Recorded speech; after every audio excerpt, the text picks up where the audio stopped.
I got myself into a place within the Davidson County school system where I was actually put out of the school system throughout the county and was not able to go. But fortunately enough, there was a safety net out there for me that was had the ability then, to join the military without having to have graduated from high school during those times back in the early 70s.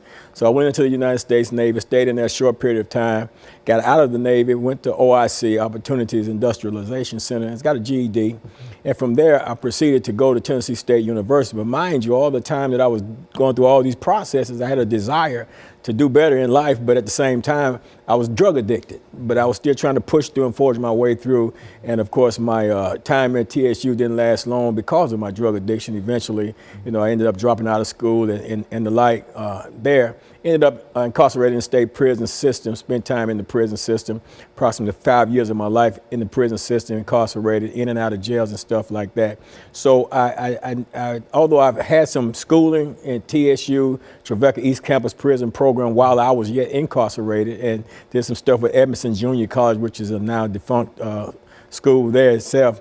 But at the same time, not having a degree of in any area, particular area, but just over the years of my life, just have gained just a measure of knowledge in so many different areas, and just from a lot of personal life experiences that I find myself sitting on here in this forum with you on today. Mm-hmm. When you think, Pastor Walker, in terms of the topic today, empowering African Americans for social, economic, and political success, exactly what do you see as some of the major issues in reference to some of these areas? Well, Dr. Haney, there are a great number of issues that are major in terms of how it relates to us as a people.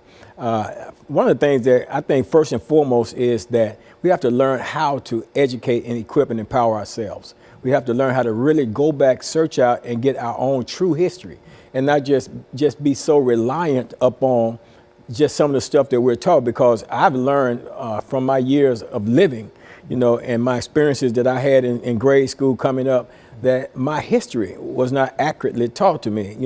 I was made to believe and understand that my history only extended to the shores of this country right here in terms of slavery. And it never went beyond the shores in terms of who I was and where I came from, and what the culture was, or the whole gamut of who I am today. It's not just found right here it didn't begin right here on the shores of the United States of America, but it transcended. Absolutely.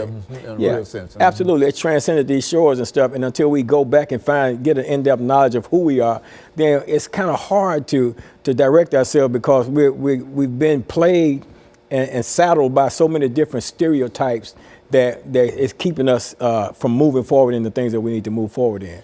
And so what we're going to do, Pastor, is to take this first commercial break, but I think that that's exactly what the audience needs to hear this morning in terms of efforts that can be made to improve African Americans, and not only African Americans. I think that some of the things that you're talking about can apply to almost any group. Absolutely. You see, because I think that these are things that when people talk about how to be successful, these are some of the things that people generally talk about. Absolutely. But we're most concerned at this particular moment with the African American, and I think that what we